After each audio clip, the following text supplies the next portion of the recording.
Hi, I'm Kenny Joya. Welcome to another one of my tutorials. In this series of videos, I'm going to show you Reaper from the ground up. So this is Reaper. In addition, we're going to highlight some of the great features added to this newer version, Reaper 6. Reaper is a powerful recording and editing program for PC, Mac, and Linux. What makes it so special is that it's simple and completely customizable. In other words, instead of changing how we work, we can make Reaper work the way we do. So if you're coming from another DAW and switching to Reaper 6, you can change all the key commands, toolbars, menus, and even the mouse behaviors to work how you're most comfortable. And if Reaper is your first DAW, you can create your own way of working with the program. The possibilities are endless. So instead of you learning to use Reaper, Reaper can adjust to you. So let's go over the basics. When we first open Reaper, it looks like this. Right over here is the arrangement window, and to the left is where we'll have our tracks. Down here is the mixer. Let's hide that for now. So we have a bit more room. Right now, we have no tracks, but we can create tracks very easily just by double-clicking right over here. Double-click with our mouse, and we have tracks. So it's very easy to add new tracks to our projects, and also very easy to delete them. Just select them and hit delete on a computer keyboard, and they're gone. One of the most unique things about Reaper is that any track can contain any type of media. There are no dedicated MIDI tracks, audio tracks, video tracks, or even aux or bus tracks. There are no track types. So any track we create can contain any of them, or all of them if we want. We can even make a track a folder that contains many tracks inside that folder. But we'll get to that a bit later. Now, the way Reaper works is it plays back on media, whether it be audio, MIDI, or video, from left to right. So any items that are in this window are going to play back in that order, based on the tempo we choose. And right up here, we have our timeline or ruler. It could be divided by bars and beats, minutes and seconds, time code, or even samples. So let's drag in some audio by going to our hard drive, which is the Explorer on PC or the Finder on Mac. And let's drag in some audio to our tracks. So I'm going to grab this drum audio right here and drag and drop it right to bar 2 on the timeline. If we let go, it gets imported into Reaper. And it snaps on the grid because you have snapping turned on right over here by default. So if we play it, we should hear a drum loop. And we do. And also notice that our track becomes auto-named based on the file we dragged in. Before, it had no name, and after, it's called drums. So let's drag in a few more files. Let's do a piano, and instead of dragging it to a track, we'll drag it to the space right below the tracks. Right down here. Again, we can snap it right in the grid, and let go, and that creates a new track, again, auto-named based on the file we dragged in. So we should have a piano along with the drums.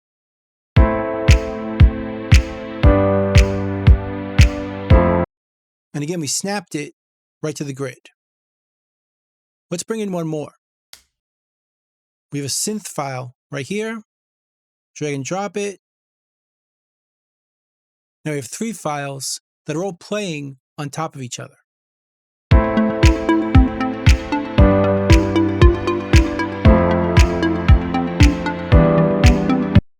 And we could drag them earlier or later to taste.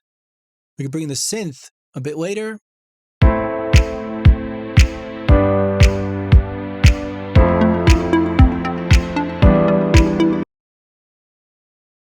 Now these audio files are called items or media items. And we can delete them or cut them and paste them to different sections. We could undo our moves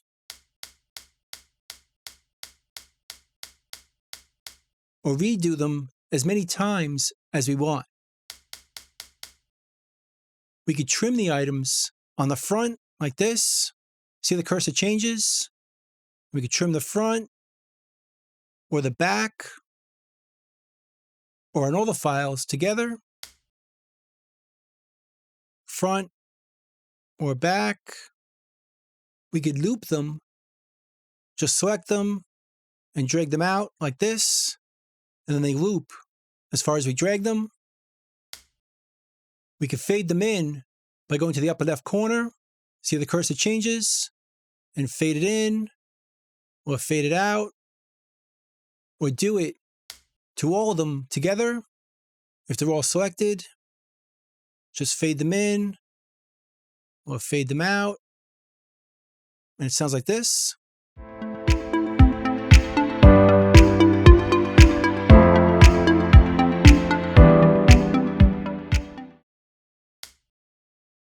Now the section over here by our tracks is called the Track Control Panel, or TCP.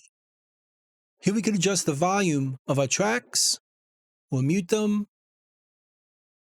or solo them. Let's mute the piano and synth, and adjust the volume on the drums. And bring in the piano and mix it to taste.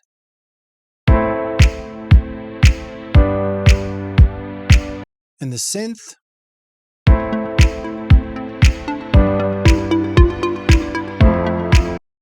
And we could solo them with the solo button right here.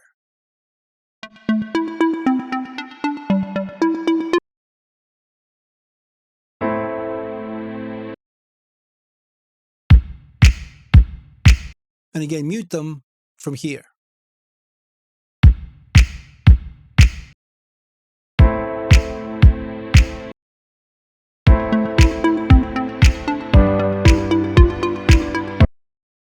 We can also pan our tracks between the left and right speakers. Let's put the piano to the left and the synth to the right.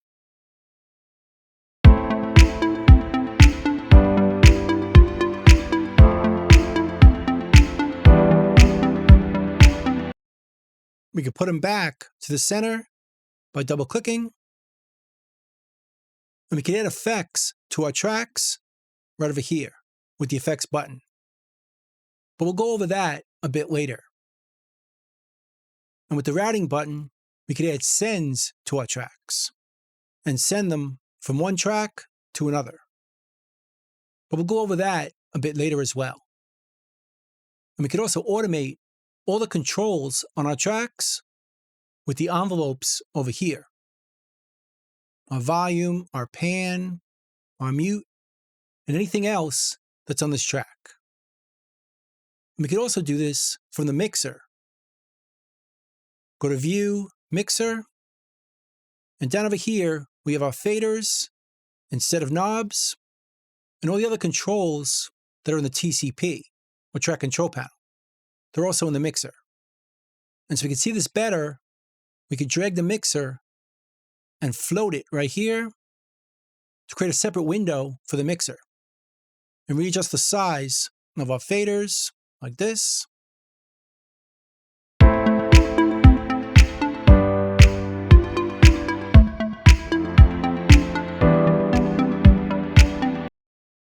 So you can remix the song from the mixer. It works both ways. And we can also readjust our tempo. It's 116 right now. Let's make it faster at 125. Now the song plays back a bit faster.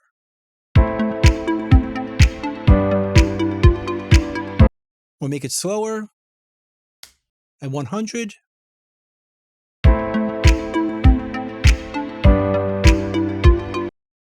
And we could also adjust the rate.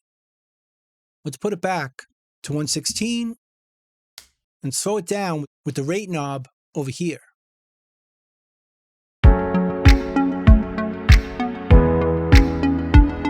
Which plays it back slower, but also adjusts the pitch.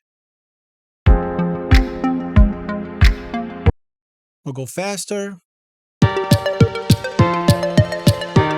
or double click to go back to normal.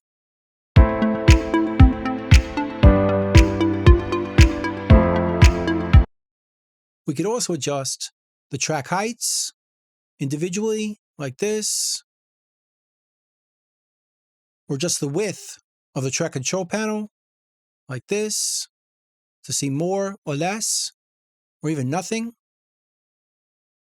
And we can use the toolbar as well, up here, to adjust things or for visual feedback of what we're doing. Like this button over here is going to lock our items. So if we choose it, we can see that it's on, and now we can't move our audio. Turn it off, and we can. So we could lock things from here. And we could see that snapping is turned on. We could turn it off, and it no longer snaps. Turn it back on, and it does. And we could view our grid lines or not, and a whole bunch of other things we'll go over later. Down over here is the transport. We could view it down here or hide it right here to create more room for our tracks. And we could show it again right here.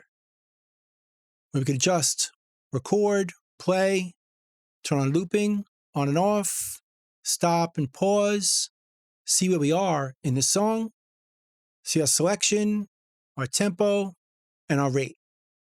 We could zoom with the mouse wheel or a trackpad in and out, or scroll left and right, up and down. And we could right-click anything in Reaper and get a menu for that context. For example, we could select a media item and right-click that and get a contextual menu right here, dealing with items. Or we could right-click our track and get a contextual menu for our tracks, or for a mute, or a solo, or the ruler. So if you're ever confused as to what you can do, just right-click it and you'll get a menu with your options. And the same thing with tooltips. If you hover the mouse over our buttons, tooltips show up, letting us know what it does. Locking, snapping, grid, and so on. Where the volume is set, where the pan is set, and just about anything else we hover over. And we can also customize every menu in Reaper. All these menus can all be changed how you prefer to work, along with adjusting the theme. The color layout, what we're seeing, is called a theme. We can change it in the options menu, under themes, to default 3.0, which looks like this, or 4.0, which looks like this, or 5.0, or you can customize your own themes or download them from any user that created them. And there's a whole bunch to choose from. Let's put it back to the default. And with the default, we could also choose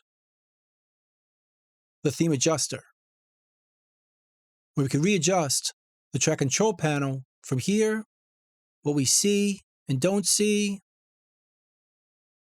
our mixer, create custom colors right from here, using different palettes.